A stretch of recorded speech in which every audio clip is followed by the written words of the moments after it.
You've probably heard it a lot, right? The idea of the Holy Family as refugees. It's a really powerful image that connects an ancient story to our world today. But is it actually historically accurate? Well, that's what we're here to find out. Let's peel back the layers. So, we're going to start with a question you've almost certainly heard before. It's one that takes a 2,000-year-old story and puts it right into today's headlines. And there it is. Were Jesus, Mary, and Joseph refugees? It sounds like such a simple question, doesn't it? But you'll see the answer is, well, it's complicated. It forces us to dig into history, politics, and even what our words really mean. And you can see why the parallel is so strong.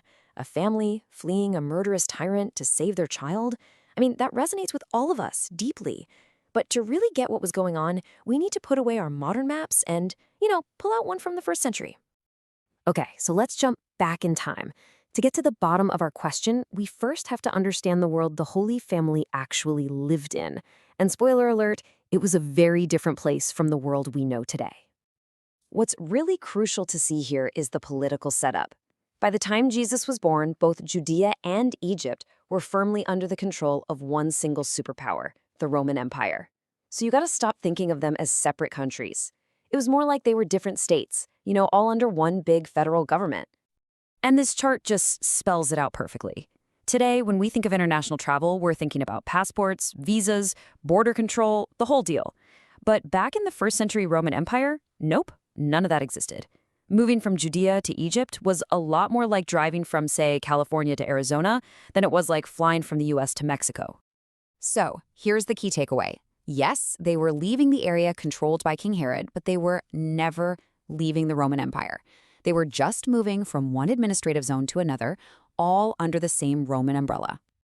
And that brings us to the most important historical distinction. Their flight, and believe me, it was absolutely perilous, was technically an act of internal relocation. They were moving inside one single massive empire. And that little detail becomes a very big deal when we start looking at the words we use. Okay, now let's get into the words themselves. Because the specific terms we throw around today, they carry a ton of legal and historical weight, and we really need to unpack that. The big concept we need to wrap our heads around is this: anachronism.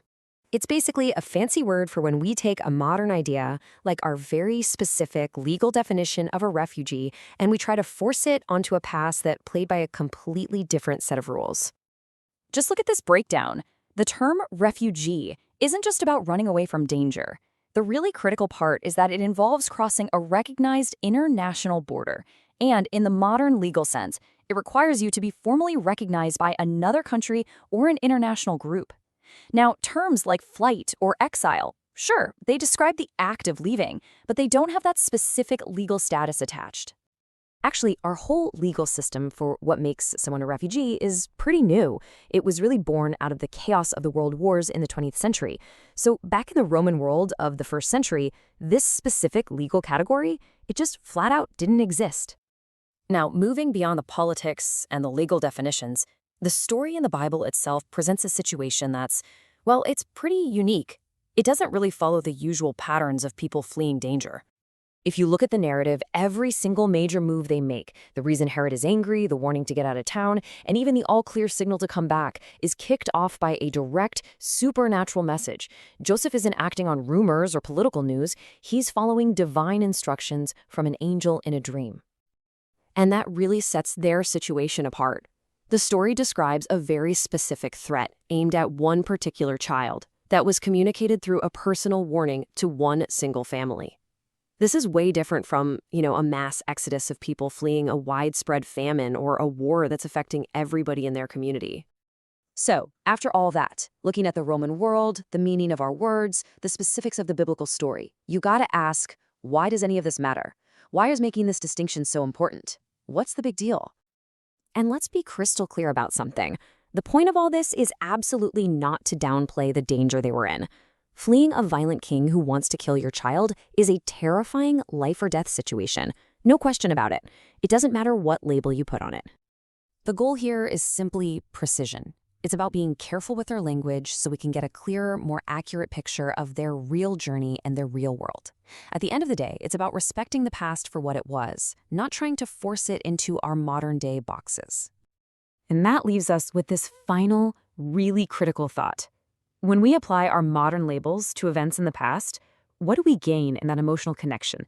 And what crucial details, what important nuance might we be losing in historical truth?